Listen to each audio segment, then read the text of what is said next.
But hi everybody, Yat Esh Adriana. So Yanishia, my name is Adriana and I'm Danette from Gallup, New Mexico, and I am one of the college success coaches. You might know of the other two, Loyola and Julio. I'm one of the third of them, so some of you are my scholars, and it's good to see you. Hopefully, get to put at least the name. For those of you who I might not be your coach, it's really awesome to meet you as well, and I'm always here to help y'all, just as the other coaches are. But yeah, we have a really awesome guest here with us from SACNAS. I'll go ahead and introduce her in here in a bit. But just before we get started, again, this is the gathering of majors for the STEM majors. So that's science, technology, engineering, and mathematics. So really good crowd in here. And, there's a lot of different opportunities for STEM students, especially native STEM students all over, this country. And SACNAS is one of the programs that is a really, really awesome program that I'm learning more about and I have connections with. So for those of you who are unaware, SACNAS is let me just get here. I always forget that. SACNAS is a society for, sorry, so it's a Society for Advancement of Chicanos, Hispanics, and Native Americans in Science. So some of you might have been here for the last gathering of major sessions where SACNAS was here talking about their opportunities and everything. So really awesome that you're all here again. And without further ado, I don't want to take too much time as well. We're going to be here for a little bit, like for about 45 minutes or the next hour here. And then I'll go ahead and release the event evaluation as well at the end so we can count your attendance for attending this. But before we get started, let's go ahead and just kind of ground ourselves here a bit. So I know we're in the middle of the week. Some of you might be on your spring break, or some of you might be in midterms, or working, or juggling a bunch of different things, have kids, be caretaker, or just kind of busy. We're in the middle of the week, so we're almost there to Friday. But let's go ahead and just take some time to ground ourselves. So try to get into a comfortable position. If you can be sitting, you can be laying down, you can be standing. Maybe you're going for a walk right now, listening to me, or just kind of relaxing, maybe you're having a meal, a snack, you're drinking some tea or coffee. I would definitely love some coffee right now. But let's go ahead and close our eyes. And let's just kind of think about the place that we're in right now. Let's try to be in the present. All the assignments that are due tomorrow, tonight, or next week, or whenever they're due. Any assignments, any deadlines at work, any like future appointments or anything that you might have. Let's just try to forget about those. And let's just think about the present right now. Think about things that you can hear. So for me, I can hear my fan going. You can probably hear my voice talking right now. Maybe you're in a public space and you hear other people talking faintly in the background. Maybe you're listening to music, typing, somebody's cooking. Just try to think about that. All right, now I want you to think about some things that you can feel. So I have my chapstick that I'm fidgeting with right now. Your seat that you're sitting in, or your blankets, your shoes, maybe they're a little too tight. I'm just kidding. How's the temperature? Is it cold? Is it warm? Is it just right? All right, now think about some things that you can smell. So maybe you have dinner going, or maybe you have like a perfume on. Maybe you can smell the rain outside if it's raining, or you can smell a fresh pot of coffee going. I'm really wanting some coffee, so that's kind of what I'm already thinking about right now. And then I just want you to think about your happy place, something that brings you joy, something that brings you a sense of ease, calmness, excitement. That can be the upcoming weekend, maybe you have an exciting trip, or you're just excited to have some time off, seeing your kids, your friends, your family, maybe just being able to sleep and get some rest. Or maybe you're looking forward to spring break if that hasn't happened already, or finally getting some assignments done that you've been kind of stressing about.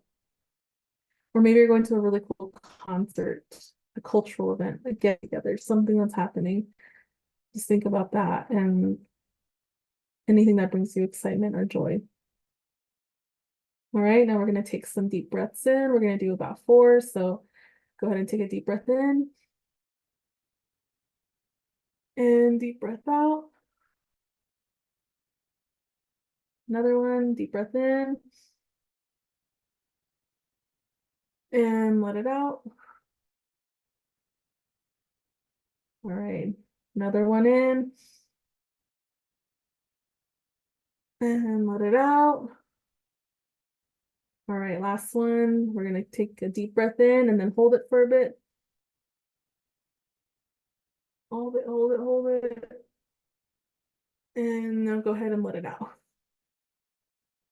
Alrighty, and when you're ready to, open your eyes, kind of bring yourself back to the center in the space. And I see that more people joined us, which is awesome. So, and some of you might have already been to the exercise, which I do, but I really like to do that just to kind of help bring us back into the present, because we can a lot of times get lost in the sauce of all the chaoticness of one, being a student and academic, and other things that you might juggle, having a job, being a parent, being a caretaker, being an active member in your community. There's so many different things that we can get, jumbled into our mind and stuff. And sometimes it gets us stressed, or you kind of get a little overwhelmed here and there. So that's just a good exercise to help ground yourself and to bring you back into the present right now and stop thinking about things that are happening that you can't really control in the future. That way, you can come back to a clear space and kind of reset and refresh. So thank y'all for doing that. So without further ado, I'm going to go ahead and introduce our guest. So for those of you who just joined us, again, this is the gathering of majors for STEM majors. So those who are in the science field, technology field, engineering, or mathematics field, and anybody who's interested or just want to hear more about our guest who we have here. So we have a representative from SACNAS, which stands for the Society for Advancement of Chicanos, Hispanics, and Native Americans in Science.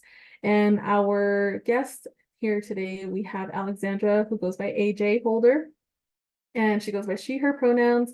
She is a program assistant, mission programs and native with the mission programs and native initiatives with SACNAS.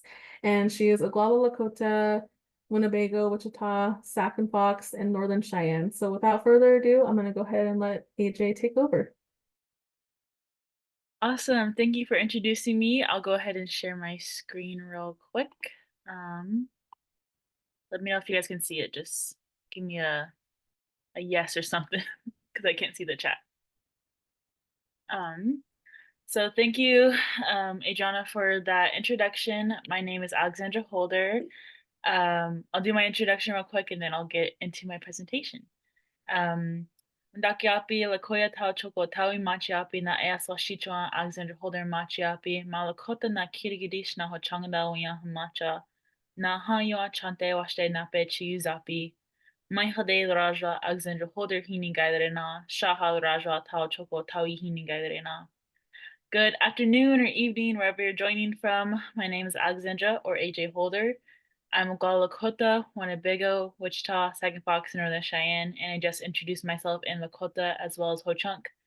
I'm joining from Lawrence, Kansas, and I'll be talking to you all today about my experiences in STEM as well as how I got on at SACNAS. I'm going to present it from this view because when I do it the full presentation mode, it doesn't work, so bear with me. Sorry. Okay, so this is what I'm going to be going through as we go through my presentation. My background, my college, my research, SACNAS, and then again, working for SACNAS. So I like to put a lot of pictures in these presentations just because I feel like when there's a lot of words, it's hard to pay attention. So I grew up in Lawrence, Kansas. Both my parents met at Haskell, hence all of my tribes. So I grew up, I went to high school here, and then I ended up going to Haskell. My parents both went there, so I've heard a lot of great things about it.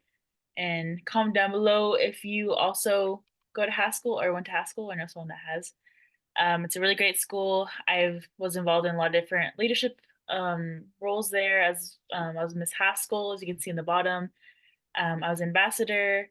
I ran cross country. I was involved in a lot of different things at my time at Haskell.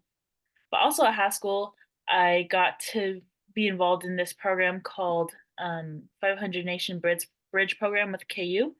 And this just allows students from Haskell to get involved in research opportunities. And so the different research opportunities, I was the first one, I worked in a behavioral science lab with children. And so we observed them during their circle time. Um, and then after that, with this program that I was a part of, we had the opportunity to go to SACNAS, one of the SACNAS conferences. And so I never been before. I always like had heard about it. My mom has gone before. Um, in this particular year, it was in Hawaii. So it was a very great opportunity, and who wouldn't want to go to Hawaii for a conference? And so that top picture in the middle, that's people in my cohort and me in Hawaii after like one of our outings at the SACNAS conference. And so my first time at the conference, it was really just eye-opening and motivating because being a native in STEM is so um, far in between, especially because at Haskell, like one of the main majors is business. And so it's hard to find community within like the STEM fields. And so I was going down the escalator at the conference and I just seen all these wonderful people of color going into these STEM fields, going to science. And it just really motivated me to want to continue my career in the sciences. And so that was my first ever experience in SACNAS. I got to hear a lot of great talks while I was there, as well as just learning about Hawaiian culture. They wherever they host, they always have like the people that are from the area kind of give their share their culture and also how science is involved in their culture as well. And so then so had that research opportunity, and then I also was able to continue my research. And so that was 2019 I got to go, and then into 2020 I was still a part of this program, and my research consisted of microbiology. I worked in a microbiology lab. And if you look in the middle, I was actually one of the many authors on this published article that I was able to work on. I really just did like the plate smears and stuff. I wasn't that big a part of it, but I got to say I was published. So I got a cool thing out of that. So COVID happened. It was super hard. And, I pushed through with my classes. And also that same year, 2020, I got accepted into NARI, Native American Research Internship, which all of you should apply for if you are interested. Um, but sadly, they canceled it for that year because of COVID. So I applied again the next year and I was able to get into it. So that's another research opportunity that I got to do. And I also worked in another behavioral science lab, but we worked with children that had chronic chronic headaches and migraines and how they thought about that, and how them catastrophizing about their pain, how worse that made it, or if it wasn't that bad. And so that was all during my college career. And I also was able to start up the first TCU in-person SACNAS chapter at Haskell with my friend Catherine. And so that's our little logo down in the corner. It kind of just represents a lot of people at Haskell and the different nations that are there. And so if you all are thinking about starting a chapter, I'll give my email at the end so you can email me and I can forward you all that stuff. But this is my little background about college research and then how I got introduced to SACNAS. So now, oh, these pictures are loading. Okay. So now I'm involved in SACNAS. So after I had graduated, my boss, who is Daryl Monto, the one in the middle of the picture on the top, she reached out to me and asked if I had wanted to become a part of SACNAS and like join the Native Initiatives team. And at the time, whenever I first got involved with SACNAS, she was the only person working on Native Initiatives. And so it was a lot to take on. And so the year before me, Elizabeth Johnson, who's my other coworker, you might have She came on last year, I believe, and talked to you all. So if you're on that call last year, um, that's my coworker. She's pretty amazing. Um, but yeah, Daryl had reached out to me asking if I'd be interested in working with on the team, and so I got involved with SACNAS. I had attended almost every conference since this past year. And so the first one was in Hawaii. The second one, it was virtual because of COVID. That was like supposed to be hosted in Kansas City. And then the year after, it was in Puerto Rico. I got to go. Catherine and I, we got to go for because we started up that TCU chapter. And then this past year was my first year being a staff and going to a conference. And so that was in Portland, Oregon. And so it was very different, but it's also so awesome to see all the students and all the different professionals that were able to attend and really just get to know about SACNAS and create community there, because that's what SACNAS is all about, is showing people that you have a place here in science, you have a place here in STEM, and that you have people that will support you in that journey.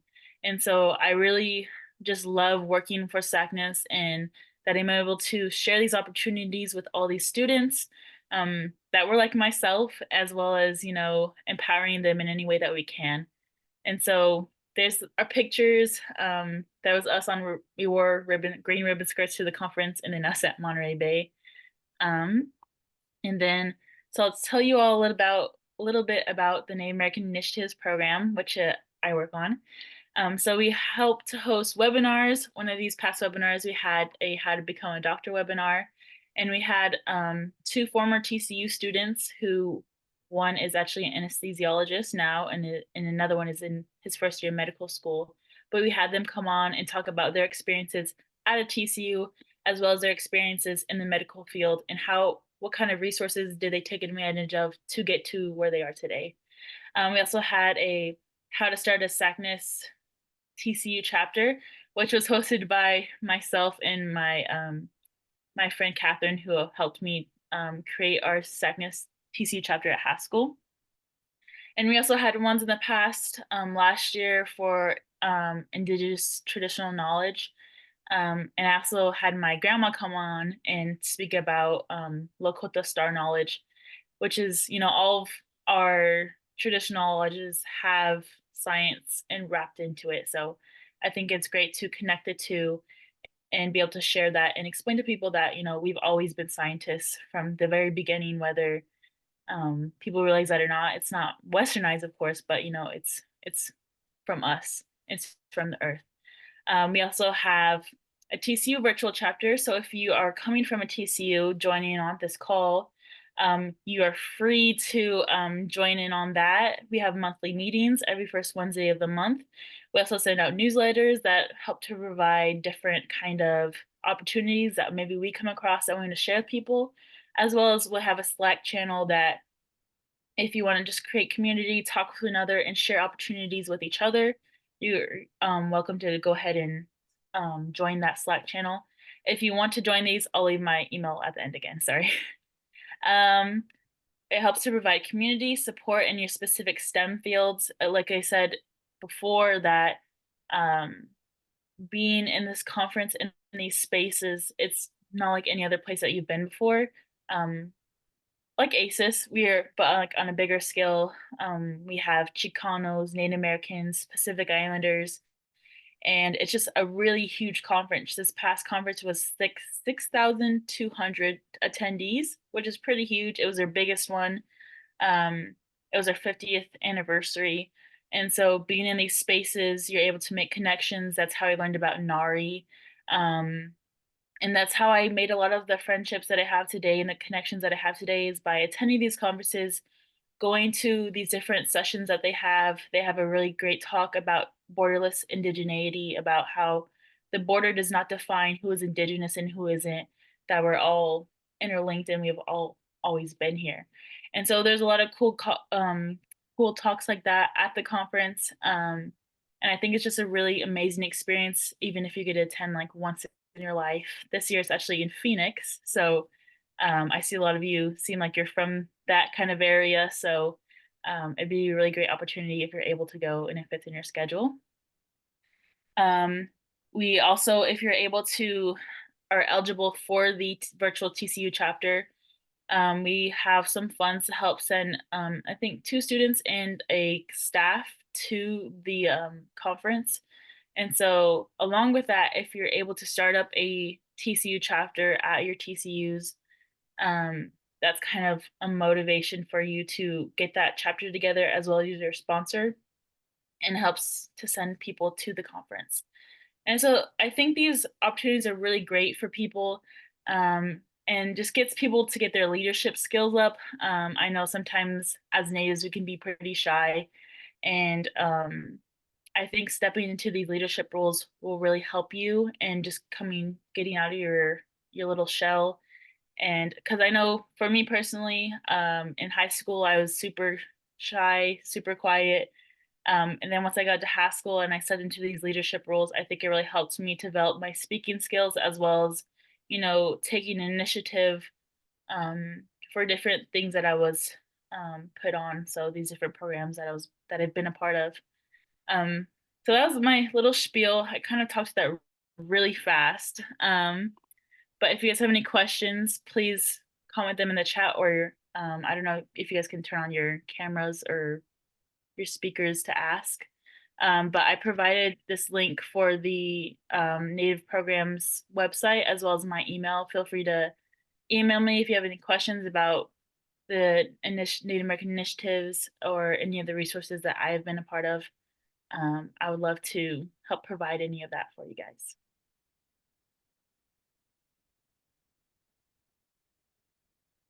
Awesome. Thank you, AJ, for that very informative presentation of SACNAS. And I just always love hearing about all the different projects and that you guys are working on. And I mean, I love learning more about SACNAS in itself. And I hope that some of you will take advantage of participating in the virtual TCU chapter, as well as their conference that they're going to be having in Phoenix. Definitely reach out to AJ if you have any questions on that. But yeah, if anybody has any questions, AJ, you're more than welcome to stay as well throughout the rest of the session. But we're just gonna kind of have an open discussion about being a native STEM student right now. So, but yeah, any questions right now for AJ? Well, I'm still here. And I think there's also, you can just put them in the chat too if you don't feel like asking them out loud.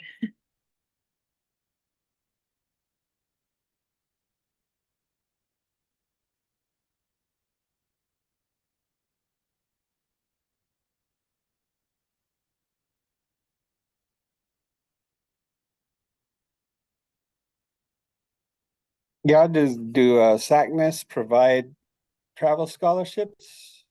Yeah, so we help to provide, there's a travel scholarship link, and I can also share that with you if you send me an email. I can also try to find it, put in here.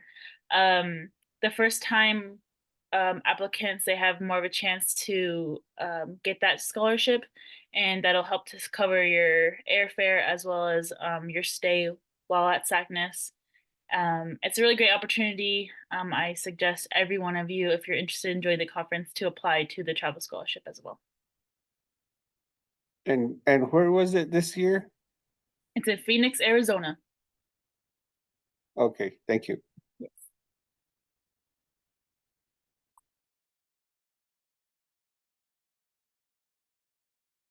That's too close. I'll wait till next year. He said, I want to see a different change of scenery. I see someone's from Navajo Tech. We're actually trying to start up a TCU chapter at Navajo Tech. So I think we had about 5 of you guys signed up for the virtual chapter, and you just need a couple more to qualify for like a SACNAS chapter, which is 10 members. So I would like for you guys to start one. That'd be awesome if you want to kind of compete with Haskell.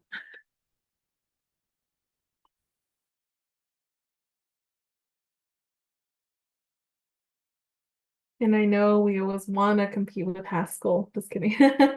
So those of you who are at TCUs, definitely take advantage of that and try to create your own chapter. Oh, Frankie was just in Tucson. Not trying to deal with the summer heat. Definitely, it's pretty intense out there. I'm way up north, so I can't do heat at all. The conference is in October, so it's like October 28th through November 2nd. So it'll be cooler. I've never been to Phoenix during that time of year, so I don't know how it is. I'm from Kansas. Don't get that So, kind of heat here. so I think it'd be like maybe lower 90s, 80s, or even 70s. I'm not too sure. Yeah, just for the occasion. hmm Awesome. Well, yeah, definitely reach out to AJ if you guys have any other questions.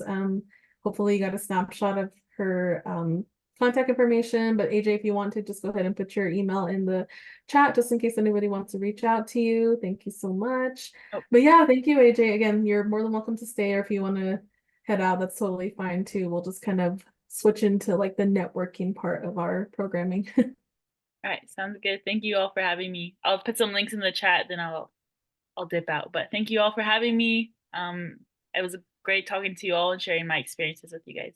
Thank you.